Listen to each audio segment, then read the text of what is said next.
Hey guys, before the video gets underway, I just want to let you know that this is part one of two of my first part of this new story series thing that I'm doing. I apologize, but going through it, I did a lot of editing to the first part, and it's the entirety of it is about 30 minutes. And I really want to get more of it done before it becomes like another week. So I'm going to be releasing this part today. It's going to be here on Monday. It's actually Sunday right now, so I'm going to start uploading it tonight. Maybe if it's done rendering tonight. But yeah, um we'll see how that goes, but I just wanted to be able to get something out there so that people could watch it and get excited for the next part. This part is mainly going to be background for the world and such. And I apologize in advance for the whole me saying and saying a couple other words a bunch all the time. But let me just show you what you're getting for just a second. So I I am this whole part right here is the first part, and then the second part is going to be this one. Again, I've done a lot of editing to this. I just realized that I might not have moved some stuff. Oh boy, I really hope that I did. Anyway, now I'm worried and I need to go back in. But anyway, I hope you enjoy it. And I thank you for watching it so far. And I'm probably going to cut a lot of my words out because I've said a lot of stuff that doesn't matter, and this is taking too long already. So, yeah, I hope you enjoy, and I'll hopefully see you for the next part.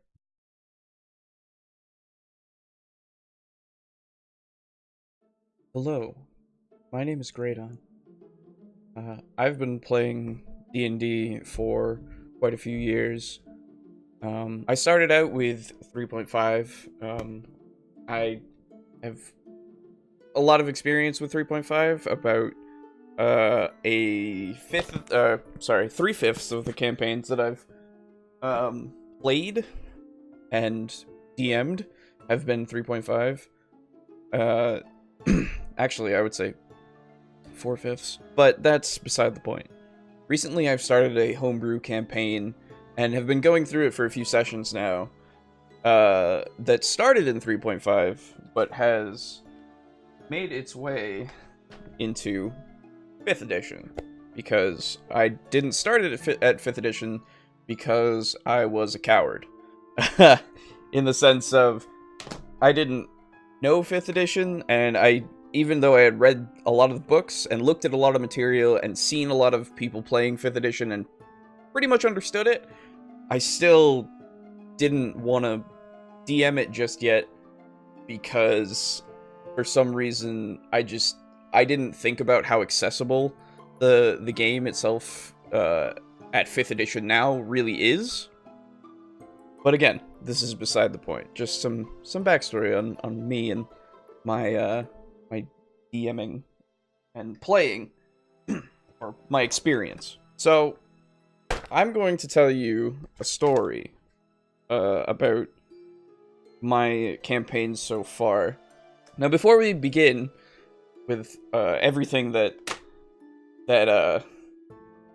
entails, that happened, let me tell you about the world. It's a homebrew world set in on the continent of Agris. Agris is a land where humans, elves, dwarves, all the races would they live for hundreds of years without magic. And recently, about 30 years ago from when the campaign started, magic has come back along with dragons. There were no dragons, no magic for until 30 years ago.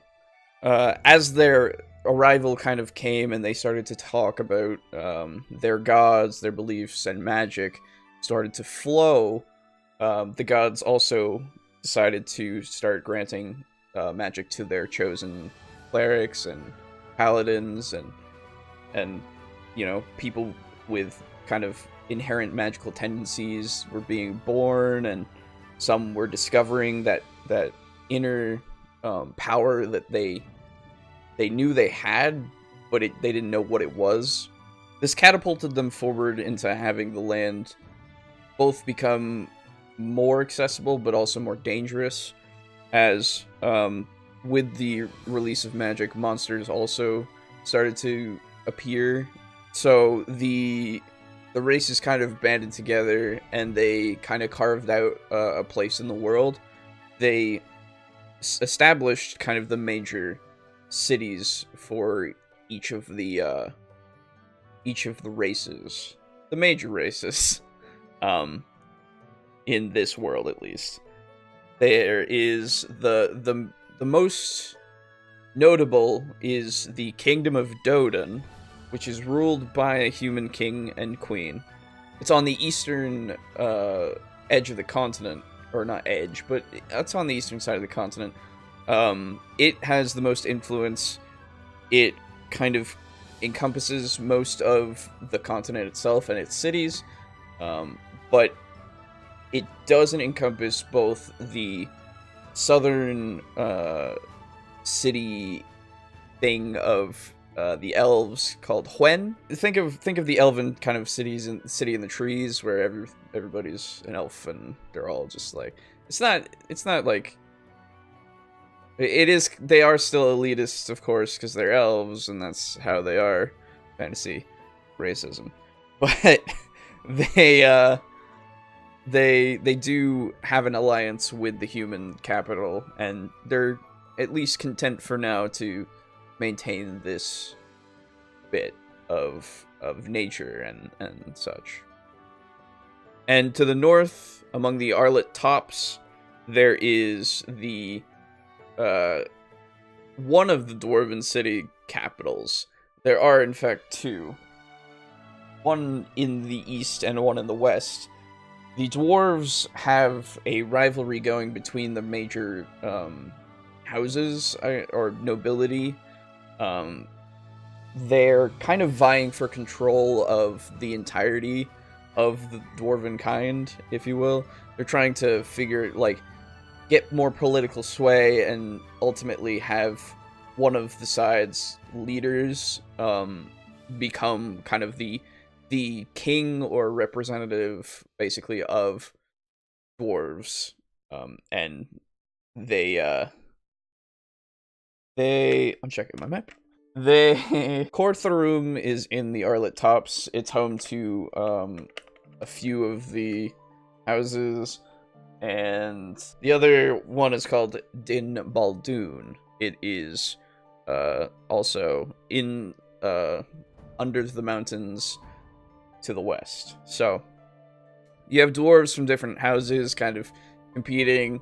They have a couple of representatives that are located in the capital of Dodan to, give the wills of each of the sides to the human empire, or kingdom, excuse me. Not an empire. It's not that big. Jeez. Get out of yourself. Ugh. The elves also have a representative who also does the same kind of thing of telling them, corresponding with the elves. This story concerns none of that. None of that, technically. Outside of the kingdom, on the western side, there are a few towns. Most notably, in the northwest,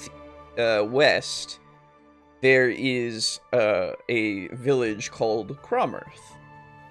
Cromerth is, and I'll post a picture or something somewhere of the general area that is Cromerth and what the characters knew at the time. Cromerth is bordered by, to the north, there is a forest. This forest has something very special about it. The forest itself, it's pretty mundane, but as people have ventured into it, they have either never come back or come back with memory loss. and it's gained a reputation of being kind of a cursed place, like basically a cursed forest. Yeah, pretty bad. They don't like to go there. Residing in this forest is the small hidden village of Silanub. Silamnib, which is a Sylvan word for animals. Now, at the beginning of this campaign, we started in 3.5. 3.5 has a book called Savage Species. In Savage Species, there is a whole section of anthropomorphic animals that you can be, with stats and all that kind of stuff, though some of them don't make sense, so I changed some of them. Notably, one of the characters' races. But all of them decided to be an animal, which is really interesting, because it was the one part of my world that I hadn't yet fleshed out. I had this hidden village in this forest, but I hadn't really thought about too much other than, you know, there are going to be some magical animal people, because later on in 5th edition, there are a bunch of animal people, and it's cool, and why not? That's awesome. Who doesn't want to be a bird man, or, you know, a cat man, or a dog man? You know, sometimes it's neat to be an animal person. So, we lovingly and jokingly called it the, I had the whole thing set as the Age of Magic because of the whole magic coming back thing. And then, basically, I just went, Age of Magic Fur. Because they're all basically just animals. So it's, you know, whatever. It's whatever. But anyway, so each of them had... It had first started with 2 of my friends who were available at the time. And the duo picked a Hadozi, which is a gorilla with a membrane like a flying squirrel under its arms, so it can glide. The other chose to be a rat person, which the Hadozi was a ranger who used javelins as his ranged weapon, which was, you know, is interesting. The rat person became a shit. Why can't I? It's not architect, not alchemist. Why is my brain failing me here? It's an artificer. That's right. Whoa, my brain. So, the Hadozi was named Kalungo, and the rat person was named Ralph. So Ralph and Kalungo grew up together. Kalungo was adopted by Ralph and his family when he was left as a baby to the wilds from his family. He never really knew them. They didn't really communicate with him because he was basically the runt of the litter because of his stats. Yeah, they were pretty bad. So the rats took pity basically and raised him as their own. So Ralph and Kalungo were brothers. Another thing to note, these animals, the ones that were born this way, they don't know, you know, they know of their history in the sense of the elders. The elders all kind of can still remember when they were just animals, but they also do know that at some point something happened, some sort of magic happened, and they became what they are. My phone went off. They, again, don't know what caused this change, but they are more than that. And they started this little village to kind of protect themselves, and they, with the kind of the coming of sentience, or at least complex thoughts, the animals kind of started to learn, and they started to build small structures and make a pretty reasonable town after 30 years. Or village, I guess, is the more appropriate word. They started to follow the teachings of Obed-Hai, who is the god of nature, basically, of nature itself. So, neutral, survive. If you die, you die, you know? Like, that's how nature go. If you don't live, it's survival of the fittest, you know? It's one of those kind of mentalities. But there was also a section that believed and kind of followed the teachings of Alona. Alona is the goddess of animals and kind of their safety and protection, and she's more of like a ranger. But yeah, there are those kinds of things, and they didn't really interfere with each other too much. You know, they still could appreciate what each other is, and survival was really their most important goal, because the humans that kind of came deep into the forest were, as I've said, either killed or they had their memory wiped after being captured.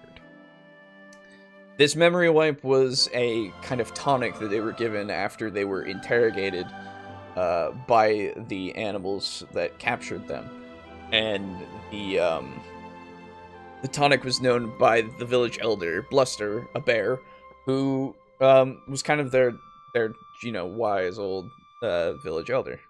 So they learned common from the humans that they captured, just to learn, like, to figure out how to interrogate and get more information and such. Not all of them know common, only the few that cared to, but all of them know Sylvan, which, if you're familiar, is the Fey language. If you're not familiar, excuse me, is the Fey language used by fairies and other kind of races.